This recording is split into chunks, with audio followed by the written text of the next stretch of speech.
Mr. Bokhari, before we talk about some of the informational problems that the United Nations faces in this new year, could you tell us, do you actually get as much satisfaction out of being a servant of the 76 nations as you did being the chief delegate of your native Pakistan? Yes, I get as much satisfaction because I think I get at least as much education. And I think it's a different kind of education, but it's just as satisfying. But of course you were regarded as one of the most brilliant executors of policy by many of the correspondents here. Do you feel any frustration in not being able to express yourself on political questions as you did before? No, I was never a compulsive talker. Well, as head of the information service here now at the United Nations, tell me, do you think some of the misunderstandings that did exist about the United Nations during its first 10 years are being removed or have been removed? I think they have been removed. For example, I think that the idea is now definitely dead that the United Nations is or is trying to be a world government or a super government. That caused many anxieties, but I think that that no longer is a source of fear or anxiety to many people. Also, I think the idea is now gradually taking root that the morality within the United Nations will be as good or as bad as the international morality which individual members bring to it. Of course, a large number of people who believe in the ideal picture of the United Nations and are idealists themselves have for a long time looked upon, or rather tend to look upon, the United Nations as a court. They think that whenever they have a complaint of some sort, some injustice, grievance, all they've got to do is to bring it to the United Nations, and they expect justice to be given to them. If, according to their own lights, they do not get justice, then they blame the United Nations. The real truth of the matter is that this is not a world court. Here are 60 or now 76 lawyers, if you like, without a judge. And these lawyers have themselves to constitute themselves into a body of judges to pronounce on the issues before them. Those are some of the misunderstandings that have been removed, and people are being gradually educated to see the United Nations more realistically. If that's enough for you, I will stop there. Although I would like to ask you this, though, Mr. Bokhari. Do you feel that if the United Nations is not a super government, as we know it isn't, much less a world government, is it a world parliament? There are a lot of words been used to describe it, a town meeting of the world. What is it if it's not any of these? Well, of course, everybody has his own connotation of parliament and town meeting and their own associations. But I think at the present moment, the biggest psychological difficulty that people face is the following. On the one hand, they believe in the United Nations as the ideal body which is to be the great source of international morality and justice and peace in the world. On the other hand, in the day-to-day proceedings, they see that many decisions are taken not as a result of some absolute principles, but as a result of adjustment of mutual interests. They somehow find it difficult to reconcile such a very realistic situation, which they regard sometimes as cynical, with the ideal picture which the preamble represents to them. But I think gradually, as political education, especially in the international sphere, increases in the world, as it is every day, people have begun to realize that there is nothing irreconcilable between the two. You can have an ideal and also find yourself falling short of it every now and then.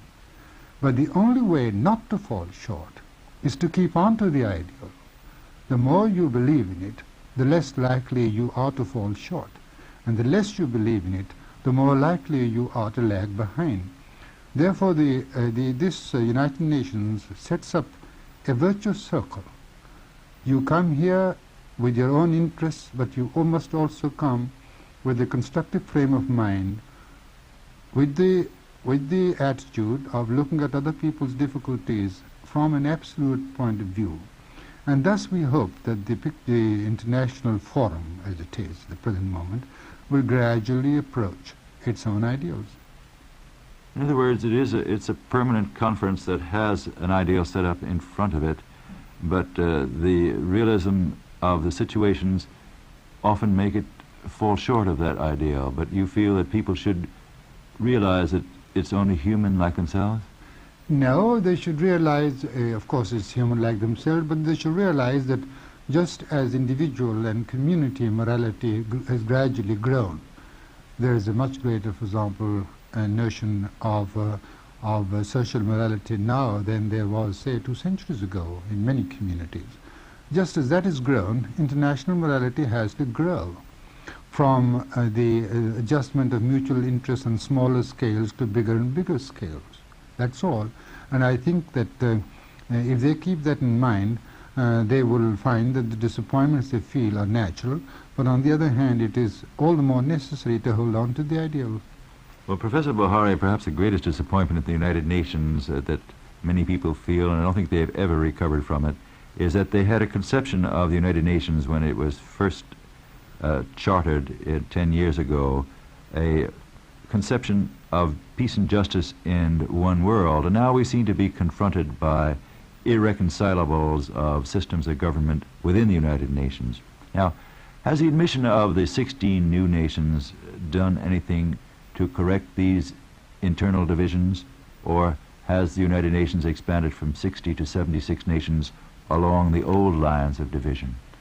Well, I'm afraid I do not think so little of the old lines, Mr. LeSueur, as you seem to do. I think that even along the old lines, it was a good thing. It was an achievement for people of different outlooks to sit together and be discussing, even though they discussed matters rather heatedly at times and harshly at other times. But the expansion from 60 to 76 is not only a quantitative expansion, I think it is bound to be a qualitative expansion. It means that not only that more and more countries are joining this great forum, where their actions are exposed to the scrutiny and the gaze of the common man. They have to render account of their actions to everybody in the world. They have to come into contact with people whom they have never known before. Not only that, but it means that more and more problems of the world, more and more sources of friction and collision are bound to figure in the agenda of the United Nations. And I think not only will the membership increase, but I think, if I may hazard a guess, that the agenda will become heavier and heavier as time goes on. In other words, this body, in other words, the 76 nations jointly will take up more responsibility for the welfare of the world than they have done before. And the sessions may go on longer, but that interests me. You do feel that there will be many more nations joining the UN, perhaps nations that we are not only excluded now, but nations that we haven't heard of before, new formations? Well, I think that when one sees the excellent progress towards self-determination and the national self-realization of the peoples in, say, Africa, when one realizes that, one is bound to feel that in a decade or two, earlier perhaps, later perhaps, new nations will be born. May I ask you this, Professor Bokhari? Each nation that has become a member of the United Nations does have a national quota, I believe, of people that it can employ here. Now, with the admission of 16 new nations, will that mean that your quotas of employment will have to be increased here, and will the budgets be increased automatically to take care of that? But you know that now you are taking me very much out of my depth. I don't think, first of all, that each nation has a quota. I think there is some provision about adequate regional representation, the overriding principle still being of the qualifications of people employed. But whether the Secretariat expands or doesn't expand, number one, will depend on the requirements that the Secretariat will have to face with the new members. These are being studied at the moment, and the only man who can give you a total picture in time would be the Secretary General. And secondly, I think that how much it expands depends also on the budget, doesn't it? And the budget is sanctioned by the General Assembly. But of course, the 60 new nations will be expected to pay their share.